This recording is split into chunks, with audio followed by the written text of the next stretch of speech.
தனிமையின் பாதையில் தகப்பரே உன் தோளில் சுமந்ததை நான் மறப்பேனோ,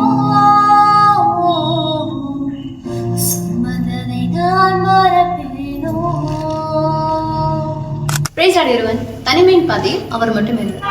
இந்த தனிமையின் பாதை அப்படின்றது நம்ம லைஃப்ல எல்லாருக்குமே ஒரு பழக்கப்பட்ட ஒரு விஷயமா தான் இருக்குங்க. நம்ம வாழ்க்கை சீக்கிரத்தில் இருக்கிறப்ப நிறைய பேர் நம்ம கூட டிராவல் பண்ணுவாங்க. ஆனா நம்ம நெருக்கப்படுகிற காலங்கள்ல யாருமே இருக்க மாட்டாங்கல்ல, ஆதரவா இருப்பாங்கன்னு சொல்லி நினைக்கிறவங்க கூட ரொம்ப தூரமா இருப்பாங்க. வேதத்திலையும் யோசேப்பு, தாவீதுன்ற ரெண்டு மகத்தான மனிதர்களும் தனிமையின் பாதையில சந்திக்க நேரிடுச்சுதுங்க. அவங்க நம்பின நேசிச்ச மனிதர் எல்லாராலையும் கைவிடப்பட்டு ஒதுக்கப்பட்டு தனிமையின் பாதையில போனாங்க. எல்லாரும் நினைச்சிருப்பாங்க நம்மளுக்கு மனிதர்கள் நிறைய பேர் இருக்கிறாங்க, அவங்களுக்கு யாருமே இல்லைன்னு சொல்லிட்டு.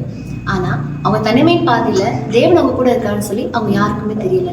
எஸ், யோசேப்பு அதிகாரியாகவும் தாவீது அரசனாகவும் தான் தேவன் தனிமை பாதை ஆரம்பிச்சாரு. அவங்களுக்கு சரியான ட்ரைனிங் கொடுத்த ஏற்ற நேரத்துல அவங்க ரொம்ப அழகா வைக்கிட்டாரு. இன்னைக்கு ஒருவேளை நீங்க தனிமையின் பாதையில இருக்கிறீங்களா, சோர்ந்து போகாதீங்க. அப்பா அவங்க கூட தான் இருக்கிறாரு. சரியான ட்ரைனிங் கொடுப்பாரு, ஏற்ற நேரத்துலயும் உங்க லைஃப் ரொம்ப அழகா மாத்திடுவாரு. God bless you.